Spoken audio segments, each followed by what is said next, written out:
All right, who hates miracles? Jesus is well known for doing miracles, isn't he? He's got a bit of a reputation that precedes him. Crowds would gather because they enjoyed seeing and experiencing the miracles around him. We continue to tell stories that maybe we wouldn't call them miracles, but we like to talk about superheroes who can do things beyond what humans can normally do, or maybe for Harry Potter fans. Again, things that are beyond what people can normally do, right? We enjoy a good miracle story. But there are people who get up in arms a bit about miracles. So I think of Thomas Jefferson, right? Founding of the country, Thomas Jefferson is kind of known as this person who goes to the Gospels and the stories of Jesus, and he just rips part of it out. And the parts that he would take out was any expression of miraculous or divine. He didn't think that was important. He didn't think that that was relevant. He didn't think that was true. It made him angry. Instead, what he wanted was moral teaching, the goodness of Jesus' moral teaching. And in this way, we encounter this in Jesus' own day and time as well. People who would much rather have had him be simply a moral teacher that they could listen to and they could process with, rather than somebody who does miracles. But miracles are a real important element of Jesus' ministry. And so I want to give us a little bit of a thought experiment, a thought exercise that can help us process a little bit why they're so important. So we're going to be awkward. You guys ready to be awkward? My extroverts out there are like, yeah. And my introverts are like, why? Okay, but we're going to do it anyway. Okay? So I want you to turn to the person nearby you. Maybe that's somebody you came with. Maybe you don't know who that person is, and you have to say hi, okay? So just say hi. Notice who they are. Hello, that whole deal. Okay? All right. Are you guys ready? That wasn't the awkward part. More than you expected. Okay, here. Okay, now imagine as I'm talking here, the person who you just said hello to leans over, while I'm talking, believe it or not, leans over and says, just so you know, I'm God. Makes sense? I don't know who said that. That was really funny. Okay. All right. So now this person that you just interacted with has claimed to be God. What would it take for that person to convince you? If I'm sitting there and somebody is whispering this to me, I'm not confident that they could convince me. Full stop. Okay? Not sure I'd be there. But if they were going to, they would need to know things about me that nobody else knows, and they'd be able to speak into that knowledge, not just in the way that I've known about it in my life, but they'd have to be able to speak into that knowledge in a way that reframes it for me, where I feel like that's more insightful than I've ever thought about it before, right? If they're going to be God and prove this to me, that's what they have to do. I would want to hear them talk about life and about how to live well, to talk about what wisdom is in a way that blows my mind and stops me in my tracks, if they're going to claim to be God and convince me. And I would expect miracles. I would expect them to be able to demonstrate power that only God has, if I'm going to buy into the idea that the person sitting next to me is God. Now, please don't buy into the idea that the person sitting next to you is God, okay? Don't go there. But this is the story of the Gospel of John. The people in the first century who are interacting with Jesus are forced to come to terms with the claim that Jesus makes, that he is God in the flesh, that he is the Son of God, of the same stuff as the creator of the world, that he was there before time began. The claims that Jesus makes that before the founding of Israel he was there. That he and the Father are one. Loads of stuff that would blow our minds and would be so hard to come to terms with if we were rubbing shoulders with this person. We didn't know where he came from or who he was. That's what's going on in the story of John. People are coming to terms with who Jesus is, and miracles are a part of that. John chapter 5 is where we're studying today. So today we're going to be in John chapter 5, and we're looking at the tension and the difficulty of coming to terms with who Jesus is, and the reason why miracles are a part of that journey, and why Jesus does miracles. And and why it was that so many people were antagonized and frustrated by those miracles. So, if you want to follow along, John chapter 5, we're going to be going through the whole chapter, but we're going to spend a lot of time in the first half and then summarize the second half, okay? I'd like to pray as we get into our time together. So, if you want to turn over there in your Bibles, you're welcome to do so. If you want to follow along here, that's good too. But Jesus, we are here because we want to hear from you. We want to see you. We want to know you and know your gospel. We want you. And we believe that as we gather together here, your Spirit is ready to minister to us and speak to us, especially as we come to your word. So, Lord, we're here. We're ready. Please lead us and please speak. May your gospel minister to us today. In Jesus' name, amen. The word of the Lord. John chapter 5. Afterward, Jesus returned to Jerusalem for one of the Jewish holy days. Inside the city, near the sheep gate, was the pool of Bethesda, with 5 covered porches. Crowds of sick people, blind, lame, or paralyzed, lay on the porches. Now one of the men lying there had been sick for 38 years. When Jesus saw him and knew he had been ill for a long time, he asked him, "Would you like to get well?" "I can't, sir," the sick man said, "for I have no one to put me in the pool when the water bubbles up. Someone else always gets there ahead of me." Jesus told him, "Stand up, pick up your mat, and walk." Instantly, the man was healed. He rolled up his sleeping mat and began walking. But this miracle happened on the Sabbath, so the Jewish leaders objected. Okay, a couple quick observations here. First off, as we've been following the story of Jesus in the last few weeks, Jesus has largely been up in the northern region of Galilee. Okay, he's just been up in the north in the Israel country, but he's now come south down to Jerusalem on a holy day, and so he's kind of like at the center of everything Jewish right now, all right? This is Jesus encountering what it means for Israel to be God's people. So we kind of got that going on. Second observation, and now I don't know if you noticed this, but Jesus healed a cripple, right? It's the centerpiece. Of course we see this. Jesus heals somebody who for 38 years has not been able to get well.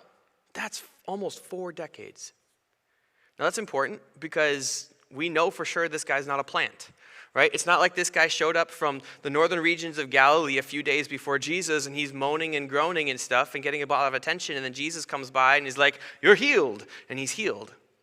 This guy's been there for almost 4 decades. And he's known, and Jesus heals him.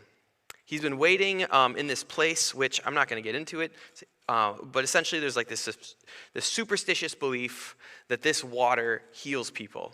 And so he's been trying to get to this water, but as he tells us, he can't because he can't walk, and so he can't make it there fast enough before the magical healing passes, I guess. But Jesus has one conversation with him, and he's better. Now, I'll say this. Here's a bonus observation in the midst of this, okay? This guy's healing is kind of odd because he doesn't express much, if any, faith. In the previous week, if you were here with us and listened to Pastor Jeff, we saw a father who expressed incredible faith in Jesus, and Jesus healed his son. In this story, Jesus asks him, "Do you want to get better?" And he's like mildly sarcastic back, like, "Do you have eyes, Jesus? Like, I can't walk down to where the healing is, which is over there in the pool, not in the person I'm talking to," right? Like, he just doesn't have this interaction with Jesus that's full of faith. And Jesus heals him anyway. Right? He doesn't do the right thing. He doesn't say the right thing. He doesn't express the right heart. And Jesus heals him. That's interesting. Okay, and then we're given one final observation. I'm going to make one final observation here. John kind of tosses this to us at the end of the story. He says, "By the way, this happened on the Sabbath." Jesus healed on the Sabbath and told him to pick up, start walking, pick up your mat, go home. You're good to go, and it happened on the Sabbath. So what is the Sabbath, and why does John leave us with this detail? Because it's an important one. Israel is in this relationship with God. Israel, the nation, is in this relationship with God where God has said, "I am your God. You are my people." And he's made this formal covenant with them. And in the covenant, he's made promises about what he is going to do as their God. And he says, "Here are my expectations for you of what you will do as my people." And there's an important text that summarizes lots of God's expectations around this covenant, this relationship that he has, called the Ten Commandments. You can find it in Exodus chapter 20, and I'm not going to preach all of Exodus chapter 20, but I do want to summarize it because it helps us make sense of the Sabbath. In the 10 different commandments, the first 3 are about your exclusive relationship with God. God's looking for exclusivity with his people. Don't worship other gods. Do not make idols. Don't fall in love with the sun and the moon and worship them as if they're your God. I'm your God. Okay, that's 1 through 3. 6 through 10 are about healthy relationships with people. God says, I'm going to show you how to be a community that is at peace with each other and that loves each other and that is healthy for all the people in the society, not just the elite or not just the poor, I suppose, as well. Like, it's for all of us together in community and for all of us together that this is going to be healthy and well. And you're not going to figure this out for yourself. As your God, I will share with you what that looks like, and my expectation is that you learn from that, you grow from that, and you live that out, healthy, loving relationships. So 1 through 3, 6 through 10, and in the middle there's this transition section of 2 commands, 4 and 5, that are about preserving and celebrating God's covenant. And in these commands, there's echoes of the exclusivity with God and of the healthy relationships with others in both of them. And because these commands are about preserving this covenant with God's people, there's this sort of like generation after generation, as time goes on, nature to these particular expectations that God has for his people in relationship with him. And here's where the Sabbath fits. The Sabbath is command number 4. He says, remember to observe the Sabbath day by keeping it holy. You have 6 days each week for your ordinary work. But the 7th day is a Sabbath day of rest, dedicated to the Lord your God. On that day, no one in your household may do any work. So it's interesting, because you see here the household, community, healthy relationships, and you say dedicated to the Lord, right? Exclusivity to God. The two themes coming together. And what they're called to do is rest on this day. They're called to set it apart as holy on this day.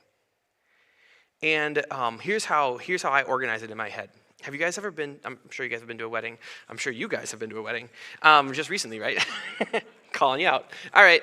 And in weddings, sometimes people will write their own vows. And at some point, the vows turn into some sort of a promise. Not every time, sometimes. I'm just saying, they're all unique. But like sometimes you get this one where it's like, I promise to remember your birthday every year. Right? Woo! I promise to not give up dating you.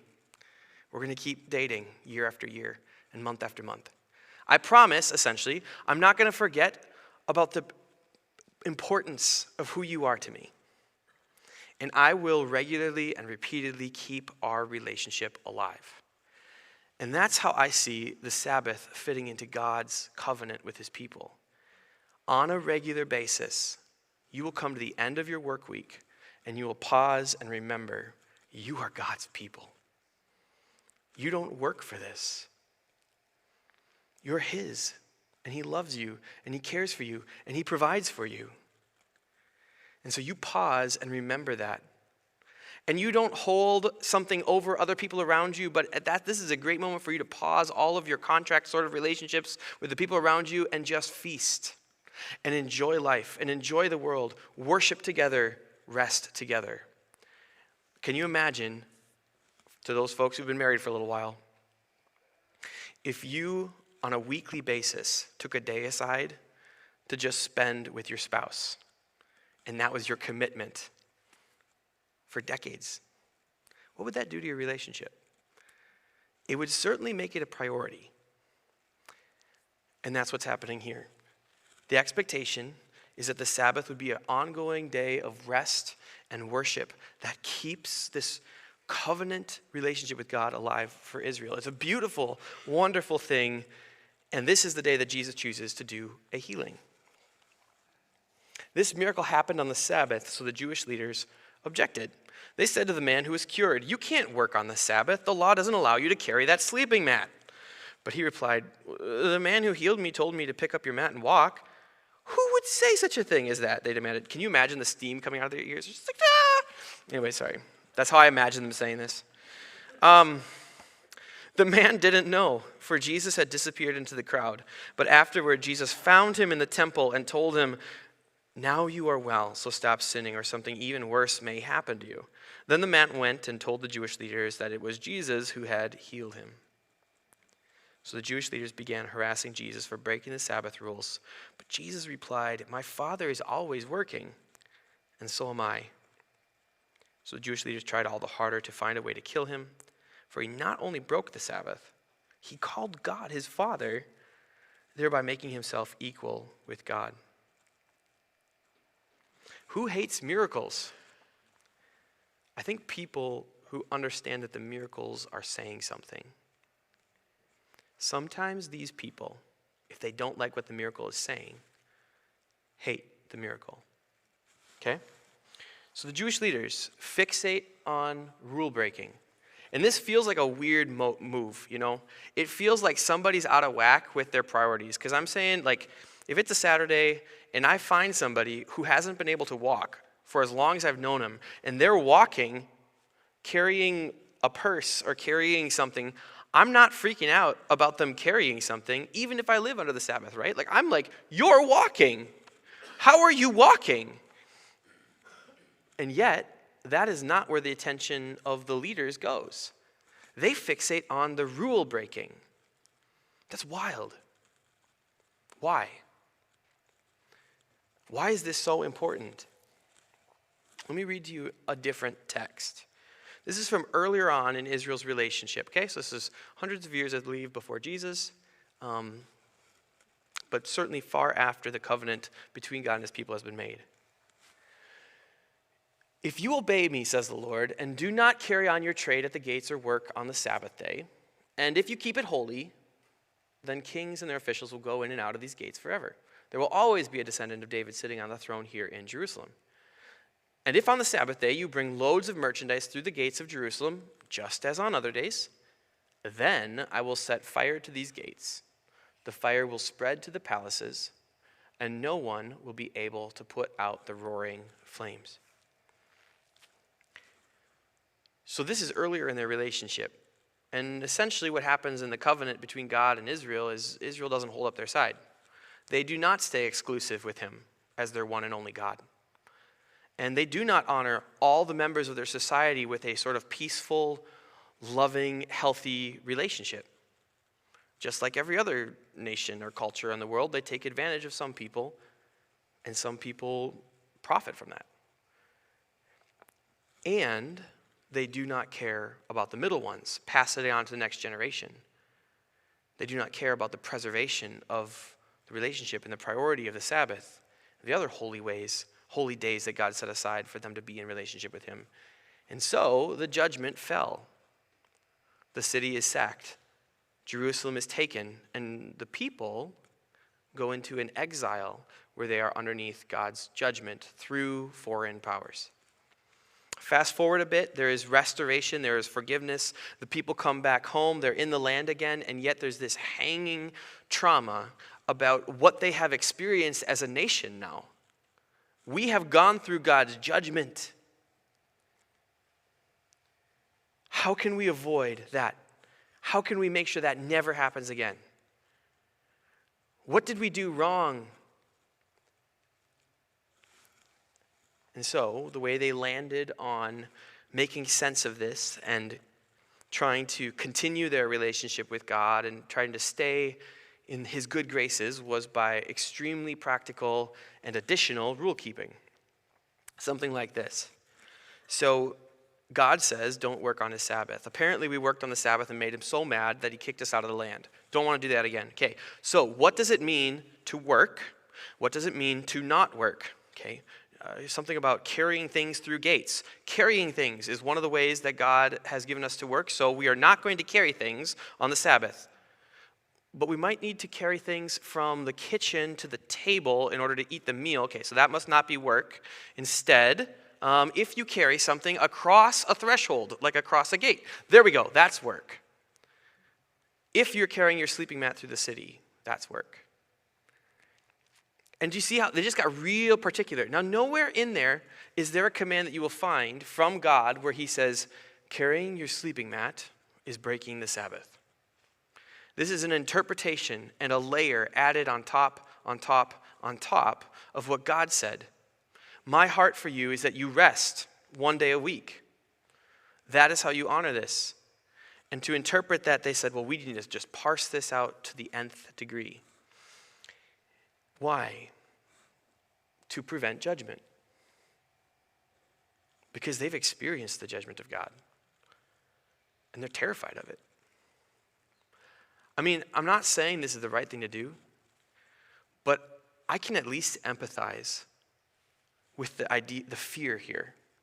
How can I keep the judgment of God as far away from me and my family and my community as I possibly can? And if what that means is I don't carry a sleeping mat one day a week, and if that's all that God apparently cares about, and if that keeps me far enough away from the big rules that God really does care about, then sure, I will stay as far away from that as possible, and I will get all bent out of shape if I find somebody in my community who doesn't seem to care about it the way that I do, who's carrying a sleeping mat, of all things. Wait for tomorrow. I get it. I feel like I get it, at least, on some level. But Jesus doesn't seem to value this way of thinking, because he just comes along and he's like, hey, do you want to be healed? Sure, let's do it. Go take your sleeping mat. You don't need to be here anymore. And he just provokes it. And then, once they finally get into conflict with Jesus and they find him and they talk to him, Jesus ups the ante. Like, he holds off on the actual dialogue around whether this is the right way to keep the Sabbath. He sets that aside for now. He'll get back to that. But for now, he's like, okay, you're frustrated with me because of breaking the Sabbath, the day where you're supposed to celebrate who God is, the day where you're supposed to remember the exclusive covenant you have with him, this day where you're supposed to love the people around you. Okay, how about this? My Father continues to work today, and so will I. What is the impact of that? Who is the one person that is allowed to work on the Sabbath? Jewish thought would answer that question and say, well, I suppose technically God, because he continues to provide for us even on our Sabbath. And he preserves the world and sustains the world. And Jesus is like, okay, let me step into your traditional way of thinking here. If God continues to work today, I'm fine.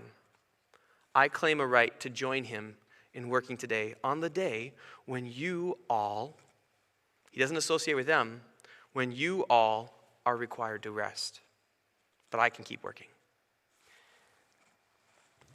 Jesus associates himself with the God who they are supposed to be in an exclusive relationship with. And he says this is the sort of thing God continues to do even today. He heals. He gives life. He provides as we all depend on it. And I am with him. And if you feel like I'm grasping at straws and pulling together this claim for Jesus' divinity, I'm not doing that, because this is me just going along with how they interpreted it. The Jewish leaders tried all the harder to find a way to kill him. For he not only broke the Sabbath, but he called God his Father, making himself equal with God. This is their interpretation of the events. Jesus puts his finger on the pressure point of the moment. And he says, you're mad at me for healing on the Sabbath. God is my Father, okay? I am one with him. And if he keeps working today on the Sabbath, then you need to deal with it. Don't get hung up on this stuff out here. Deal with what matters. Who am I right now? He ups the ante. And they can't handle it. He says, by the way, I'm God. And he does the miracles, and he speaks insight from and he shares the wisdom, and they're not convinced that God is in the room. It's a hard thing to wrap our heads around, isn't it? I can imagine struggling to believe this as well. So for the rest of the chapter, Jesus responds to the intense opposition that they begin to launch against him. They're like, if you're going to make divine claims, we are ready to kill you because, again, we are afraid of the judgment of God. If we are out of exclusive relationship with him, worshiping some other guy, who knows what might happen to us? Intensely opposed to him, Jesus responds, and he has this sort of like long speech. And it circles around three kind of ideas as you go through. And he kind of comes in and out of these ideas across the whole lecture. And so I'm not going to read the whole thing, but instead I want to give the ideas to us. Here's the three ideas, and I'll show you kind of how Jesus develops them. So here's the first. I have a greater witness than John. That's his cousin, John the Baptist, who was sort of the original person being like, hey, go see Jesus. He's the Messiah. He's the one God's chosen. I have a greater witness than him, my teachings and my miracles. The Father gave me these works to accomplish, and they prove that he sent me. And the Father who sent me has testified about me himself. So Jesus is like, I get that you have all these questions about who I am. And you're wondering what sort of witnesses I offer to make the claims that I make about who I am. And he's like, don't you get it? Who can do what I do? Who can heal somebody who for 38 years has been sick? Who can do that? Don't you get it? Like, as the miracles play out and as the story continues in John, these miracles are going to become, in a sense, more and more dramatic. And they're going to continually point back to, like, the only person who can do this is the creator of the universe. And what Jesus tells us is the creator of the universe, my Father, has given these to me as a witness to you that I am who I say I am. Jesus claims that his miracles are the Father's proof of Jesus' identity. So when we read about the miracles and we encounter these miracles, that's where we need to engage with it from. We are reading the story of the Father telling us, this is my Son. Listen to him.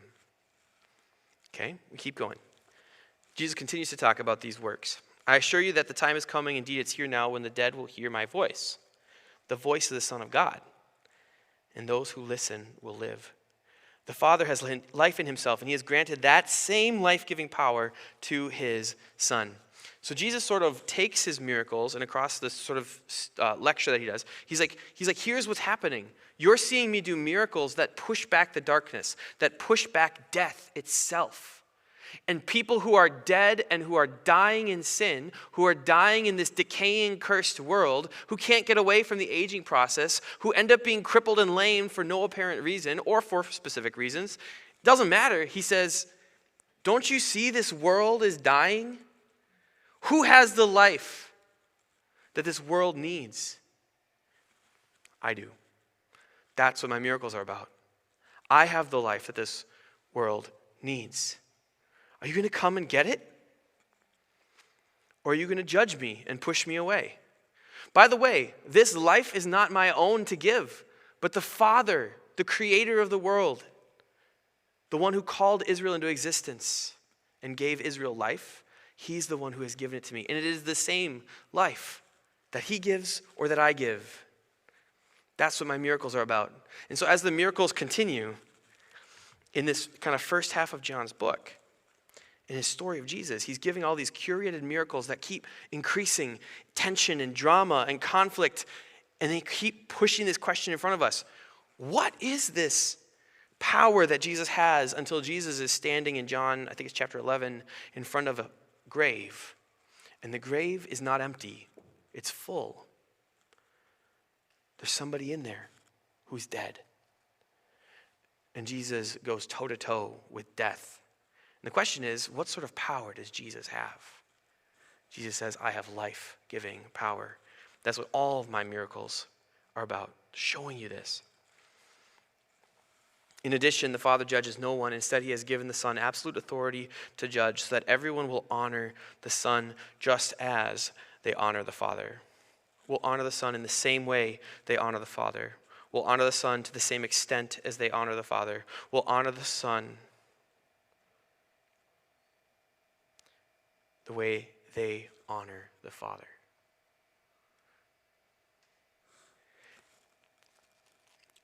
Jesus takes the moment, he flips it on its head, he reverses it. What's happening here? There's a bunch of people who look a lot like me, pastors, teachers, leaders, and they're angry because they saw through the smoke and mirrors of the miracle, and they're like, hey, you can't do stuff like this on God's Sabbath. We judge you as blasphemous, as unworthy, as sinful. And Jesus is like, you don't judge me. You don't judge me. You don't know who you are dealing with today because God is in the room. And the Father has given all authority to judge to me. I judge you, Jesus says. This is intense. This is intense.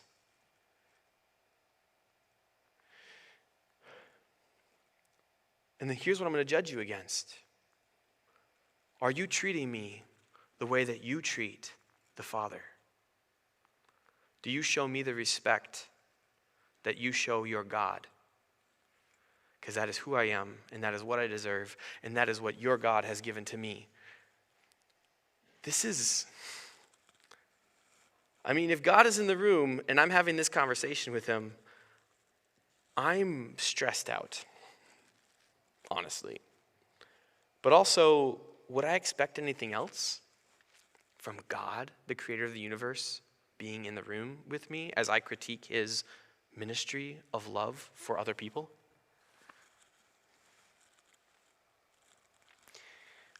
In another lecture later on in the story, Jesus is going to be confronted by somebody. They're going to come up to him and say, hey, what do we need to be doing? What are the works of God that we should be doing? You're doing the works of God. We want to do that too. And Jesus is like, here's it. Here's what it is. Believe in the one he sent. That's me. Believe in the one he sent. That's what God wants from you. What am I going to judge you against? What do you do with who I am? Okay. And that's essentially Jesus' lecture, right? Those are the three things that he circles around as he goes through the second half there. And so I want to talk now, as we kind of land it all, what does this do? What does this call us to? And here's the first idea. There's no quid pro quo in our relationship with God. There's no this for that. Israel looked at the covenant that they had with God, and they tried to turn it into a contract, which I get, because there is this, here's the expectation on you, and here's the expectation on God. But if you've been in any sort of real relationship with an actual person, contract is not enough. And there might be some well, this is what you're going to do, and this is what I'm going to do. But it's not a contract where you can control the other person by lording over them. You said you were going to do this. You haven't done it well, and so I'm going to hold this against you. That's not going to be healthy. And Israel has taken the Sabbath, which was supposed to be about cultivating intimacy with God and drawing near to him and with each other, and they've turned it into this thing where they can hold God away from them because they can control how God judges them through rule keeping. I didn't touch your rules, so you have no right to come mess with my life. How familiar does that sound? How many times have I been the person who's frustrated with God because my life is kind of messy, and I'm like, God, I didn't touch your rules that you seem to care so much about. How come life isn't working the way that I want it to? But Jesus is like, I'm really not interested in this quid pro quo idea. I'm just going to show up and give life on the Sabbath because that's what it's about. It's about intimacy. It's about God being our God and coming close to us and providing and the blessing that is. And later on, Jesus is going to go after this even further. But for you and I today, if you're navigating relationship with God by trying to control him by what you do and making sure that he then responds in the appropriate way, there's nothing there. There is no life there. Next idea, power without belief is empty. I've found this story sad as I've been with it for a little bit now, a couple weeks, because this guy shows no faith, and all in grace, God heals him. Right? That's cool. But then he doesn't become thankful. He doesn't express faith. He doesn't seem to get who Jesus is. In fact, he actually goes off. Jesus disappears into the crowd. He doesn't even know who it was who healed him, right? Okay, so there's that. But then when Jesus reinserts himself into this guy's life and says, I'm calling you away from sin, and I'm explaining the life that I've given you, what does the guy do? He tattles on Jesus so that the community accepts him, presumably, at the expense of Jesus. And it's sad. And then the whole rest of the story plays out, and it's Jesus' intense dialogue and frustrating conflict with the people who refuse to believe that the one who is doing these incredible things is who he says he is. Okay?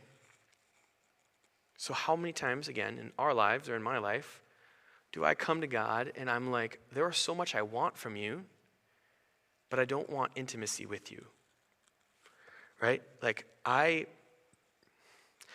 hoping that you bring peace in our world, okay? Like, I want this world to come to a place where war is not a thing, where school shootings are not a thing, right? If you're there, my expectation is that you would show up in power to bring justice where there hasn't been justice. But if God doesn't fix the heart of humanity so that it's in proper relationship with the God who teaches us about healthy, loving relationships, like if God doesn't sort that out, we will abuse any gift of peace he ever gives us. And we'll go right back into it again. If God doesn't sort out my heart, he can heal me from whatever disease, and I will use that life in rebellion against him. And so it's a sad chapter. Jesus isn't content with this. And he puts his finger on the pain point.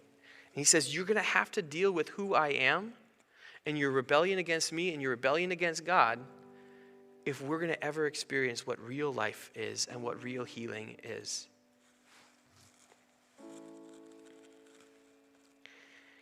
And so this is not much of a surprise, I don't think, at this point. But this is what this text is about. It is about who is Jesus. And we can pull a Thomas Jefferson, and we can say, hey, I love Jesus as a teacher. Like, I love it when he says, like, he even, like, gets me going with, like, that, like, loving my enemies. That's a hard one, but yeah, I could see how that could be more peaceful, and, like, I love that. But Jesus is not content with that. And we can't gut the story of what the story is about. God becoming human because humans are in rebellion with God, and humans need a healing of our whole soul, our whole heart. Otherwise, we will never live in the world that God made us to live in. We will never love God unless our heart is healed by Jesus and we come to this place where belief in him is what defines us.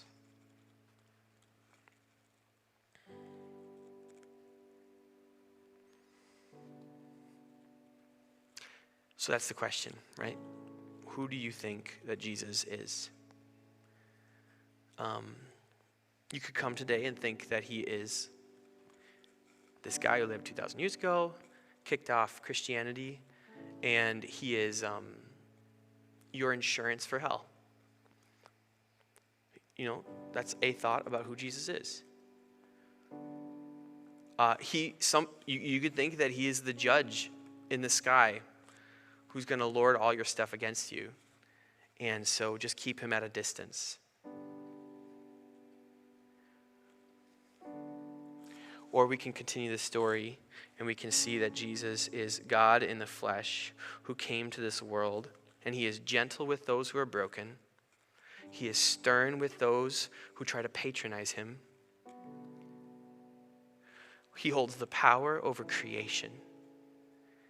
And he speaks to death, and death has to give up the people it's claimed. And he's willing to go to a cross and be rejected for me and for each of us. So he can come out of a grave and lead us out of the grave to go be with God forever as sons and daughters. That's who he is. We're here to follow him and to help each other do the same. And to follow him as he claims he is, not as who we want him to be. Jesus, thank you for coming for us. Thank you for healing. Thank you for pushing back against the categories that we would like to keep you in. You are our God, and we are your people.